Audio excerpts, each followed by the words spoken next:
Unibet, partenaire officiel du Racing Club de Lens, vous présente la conférence de presse. L'explication, elle peut paraître compliquée pour les gens qui ne sont pas dans le domaine. Elle est relativement simple, en sachant que nous, en France, on a un fonctionnement qui est celui de la DNCG, qui est respectable, qui est précis, mais qui est compliqué à la fois.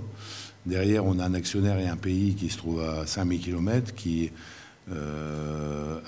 commencent à assimiler le fonctionnement, je dirais, de nos réglementations en France, mais ils sont aussi avec leur réglementation, avec leur fonctionnement, et moi je dirais je suis entre eux deux, mais ça fait partie de mon rôle, et je suis allé passer quelques jours à Bakou pour mettre ça en place. Simplement, ce que je peux dire aujourd'hui, c'est cette décision, elle est un peu dommage, parce que pour une affaire d'une journée, de date de versement, pour une raison simple qui peut paraître compliquée aussi aux Français que nous sommes, le 26, c'est-à-dire hier, on est le 27 aujourd'hui, le 26 c'était la fête des armées en Azerbaïdjan. La fête des armées, c'est un peu comme vous diriez ici le 14 juillet, c'est un jour férié, et le SWIFT d'envoi des fonds a été déposé le 25, pas effectif le 26 bien entendu à cause de ce jour férié, et donc pas arrivé, parce que ça devait arriver le 25, voire le 26. Il est parti ce matin en date du 27, et la DNCG a appliqué ses réglementations. Donc moi, je ne suis pas là pour faire des commentaires négatifs par rapport aux uns aux autres. Je suis là pour constater. C'est un contretemps, uniquement un contretemps. J'ai souhaité vous en avertir ce matin, parce que la communication effective de la DNCG sera faite, je pense, plutôt en début de semaine. Et vous dire que derrière, j'ai absolument aucune inquiétude. On va faire comme on a fait les 2 fois précédentes, parce qu'on n'est pas notre coup d'essai. On l'a déjà fait en juillet de l'année dernière, et on l'a refait au mois de janvier de cette année. Donc un appel est parti à la Fédération française pour, vous savez qu'il y a une DNCG d'appel, et on sera à même de produire tous les documents, puisqu'ils sont faits, ils sont partis. Le moment venu. Bon, c'est un peu dommage, mais c'est comme ça fait partie des choses compliquées qui sont à régler quelquefois avec un actionnaire qui est à 5000 km, et aussi nos règlements en France qui sont quelquefois extrêmement ardus et qui ne font de cadeau à personne. Bon, c'est regrettable, mais c'est pas très grave. J'ai pas envie de faire de polémique, il y a des choses que je comprends moins, vous vous en doutez.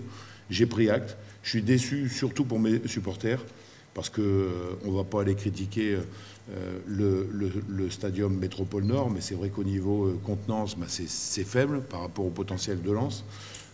On jouera donc de manière certainement répartie entre le stadium Métropole Lille et le stade du Hainaut à Valenciennes. C'est acté, c'est comme ça, les dates et les calendriers sont donnés au niveau de la Ligue. Point final. Je ne dirai plus jamais un mot sur cette histoire-là. Je l'ai, moi, dans le fond de ma pensée. Je suis encore une fois déçu pour mes supporters. Mais encore une fois, je voudrais bien que les gens qui annoncent, qui peuvent dire des choses qui sont fausses, qui peuvent avancer des arguments en disant « mais c'est de la faute de Lens, etc. » On est, je vais vous dire, à 100 000%. Nous, on est droit dans nos bottes et face à la glace dans cette histoire-là. D'accord ? Je répète encore une fois, droit dans nos bottes, face à la glace.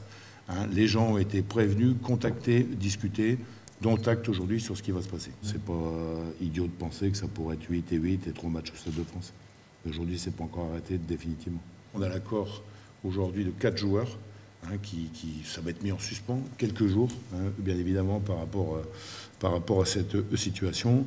Alors, ne me demandez pas qui, quoi, qu'est-ce, ne me demandez pas si c'est des retours de prêt, pas de retour de prêt. Il y a un mélange de tout.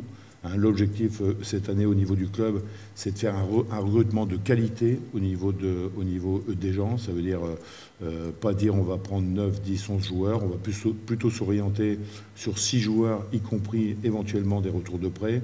Ce seront des joueurs de qualité pour renforcer notre équipe par rapport à une saison qui s'annonce difficile sur le papier, puisqu'on va jouer, vous avez bien compris, 38 matchs à l'extérieur dans les jours et dans les semaines qui vont venir. Donc au niveau sportif, ne vous inquiétez pas, ça avance. J'ai été hier avec M. Roudet, M. Blanchard à Paris pour discuter. On a rencontré des joueurs, on a rencontré des managers. Ça avance fort de manière qu'on soit prêt. On ne sera pas prêt, bien évidemment, techniquement le 30 juin, parce que la reprise est faite le 30 juin. Je vous rassure quand même, on n'est pas les seuls. Quand je regarde les colonnes qui sont dédiées au transfert dans vos journaux spécialisés, bon, je tombe pas sur des pages complètes. Donc il y a la Coupe du Monde aussi qui a aussi qui retarde un peu tout ça. On sera autant dans le timing que les autres clubs français. Donc on sera prêt pour affronter le premier match de N1 à Nantes en début de saison.